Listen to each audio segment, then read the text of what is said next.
चले प्यारे विद्यार्थियों, सर्किल पॉइंट यूट्यूब चैनल पर आप सबों का स्वागत है। मैं एम चक्रवर्ती जीके जेएस के श्रृंखला में एक बार फिर से सभी विद्यार्थियों का स्वागत कर रहा हूं। बिहार पुलिस, बिहार दरोगा, बिहार शिक्षक की बहाली को देखते हुए और साथ में एमटीएस, ठीक है, ये सभी बहालियों को देखते हुए परीक्षाओं की तिथि जो आपको सामने निर्धारित कर दिया गया है या कर दिया जाएगा, उस सभी को ध्यान में रखते हुए हम लोग जीके जेएस के 20 ऑब्जेक्टिव प्रश्नों के साथ एक बार फिर आपके सामने हैं। आज के क्लास का चलिए पहला प्रश्न हम लोग शुरू करते हैं और सभी विद्यार्थी इसको लास्ट तक देखिए और सभी इसको प्रॉपर तरीके से याद कर लें। और जो प्रश्न आपको नहीं याद है, नहीं पता, उसका नोट्स भी आप जरूर बनाएं। जो याद है वो तो ठीक है, अगर जो आप प्रश्न नहीं जानते हैं उसका नोट्स एक प्रॉपर तरीके से आप जरूर बनाइए, आपके परीक्षाओं के लिए कारगर साबित होगा। चलिए बढ़ते हैं। पहला सवाल, जीरोप्थैल्मिया रोग किस विटामिन की कमी से होता है? ध्यान दीजिएगा, एक रोग है जिसका नाम है जीरोप्थैल्मिया रोग। ये किस विटामिन की कमी से होता है? तो विटामिन ए की कमी से होता है। किसकी कमी से? विटामिन ए की कमी से। और इस रोग में क्या होता है? आंख में सूजन आ जाता है। क्या होता है? आंख में सूजन, ठीक है। जीरोप्थैल्मिया रोग में क्या हो जाएगा? आंख में सूजन हो जाएगा और विटामिन ए की कमी से होता है। अब विटामिन ए का रासायनिक नाम क्या होगा? रेटिनॉल। विटामिन ए का रासायनिक नाम क्या होगा? रेटिनॉल होगा। एसआई पद्धति में चुंबकीय क्षेत्र की तीव्रता का मात्रक क्या होगा? एसआई पद्धति में आपसे पूछ रहा है चुंबकीय तीव्रता का एसआई मात्रक, तो वेबर प्रति मीटर स्क्वायर, वेबर प्रति मीटर स्क्वायर या टेस्ला होता है। वेबर प्रति मीटर स्क्वायर या टेस्ला। द्विसदनीय व्यवस्था को किस देश से लिया गया है? तो द्विसदनीय व्यवस्था ब्रिटेन के से लिया गया। कहाँ से? ब्रिटेन से। द्विसदनीय व्यवस्था पूछेगा कहाँ से लिया गया? तो ब्रिटेन से। बी कुंजमणि एन लीला का संबंध किस वाद्य यंत्र से है? तो बांसुरी से। बी कुंजमणि और एन लीला का संबंध किस वाद्य यंत्र से है? तो बांसुरी से। और एमटीएस का कोई एसएससी का एमटीएस हो, सीएचएसएल हो या सीजीएल हो, इस तरीके का एक प्रश्न आपको जरूर रहेगा, आप ध्यान देंगे। मराठा साम्राज्य का अंतिम पेशवा कौन था? तो बाजीराव द्वितीय। मराठा साम्राज्य का अंतिम पेशवा कौन? तो बाजीराव द्वितीय।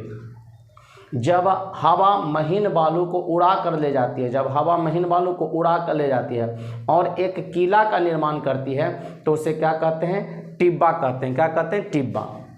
जब हवा महीन बालू को उड़ा कर ले जाएगी और एक किला का, देखते होंगे हवा जब तेज चलेगा तो जो बालू रेगिस्तान में रहेंगे तो उसको उड़ा कर ले जाएगा और कहीं दूर एक टीला टाइप का बना देता है, किला या टीला टाइप का, तो उसी को क्या कहते हैं? टिब्बा। भारत में पूर्वी घाट की सबसे ऊंची चोटी कौन है?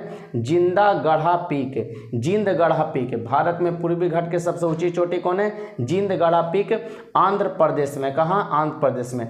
और इसका ऊंचाई पूछेगा तो 1650 मीटर। जिंदगढ़ा पीक का ऊंचाई पूछेगा 1650। चलिए 8 नंबर क्वेश्चन देखते हैं।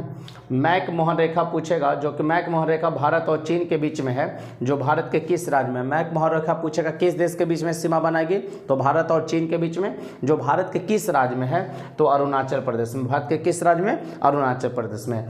क्रिकेट का जो विकेट होता है उसका लंबाई कितना होता है? क्रिकेट के विकेट का जो लंबाई होगा, अगर आपसे सेंटीमीटर में पूछे तो 71 सेंटीमीटर और इंच में पूछेगा तो 28 इंच होता है। कितना? 28 इंच।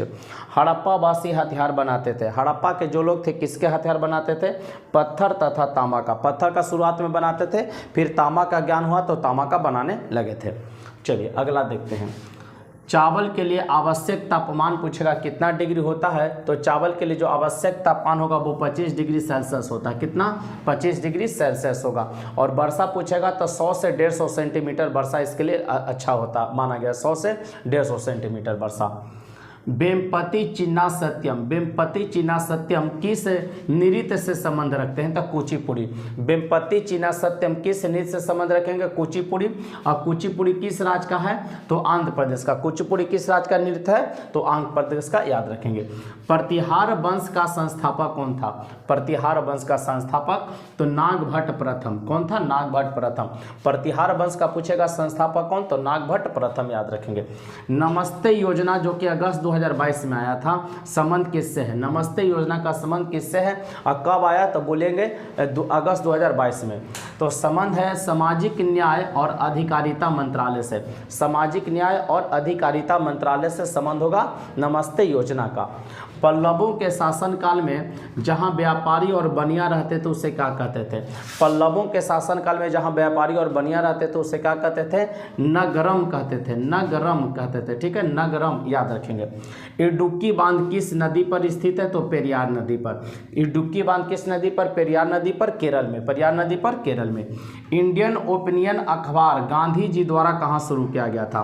तो सबसे पहला पॉइंट बनेगा कि इंडियन ओपिनियन अखबार कौन शुरू किया? तो महात्मा गांधी। इंडियन ओपिनियन अखबार किसके द्वारा शुरू किया गया? महात्मा गांधी जी के द्वारा। कहाँ? तो दक्षिण अफ्रीका में। कहाँ? तो दक्षिण अफ्रीका में। अब महात्मा गांधी पूछेगा दक्षिण अफ्रीका कब गए? 1893 में। दक्षिण अफ्रीका कब गए? 1893 में। और लौटे हैं कब? 1915 में। 1915 में दक्षिण अफ्रीका से लौटे हैं। और 1916 में साबरमती आश्रम स्थापना। साबरमती आश्रम का स्थापना पूछेगा कब? तो 1916 में। और 1917 में चंपारण सत्याग्रह। 1917 में चंपारण सत्याग्रह। और चंपारण सत्याग्रह से ही महात्मा गांधी ज़्यादा फेमस हुए।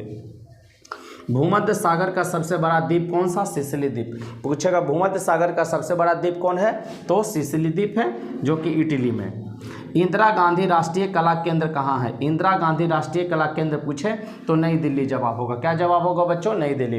इंदिरा गांधी राष्ट्रीय कला केंद्र का जवाब आपसे पूछे तो क्या जवाब देंगे? नई दिल्ली जवाब देंगे। गल्फ स्ट्रीम, ठीक है, गर्म पानी का ये जलधारा है। गल्फ स्ट्रीम गर्म पानी का जलधारा है। तो पूछेगा गल्फ स्ट्रीम का उद्गम कहाँ से होगा?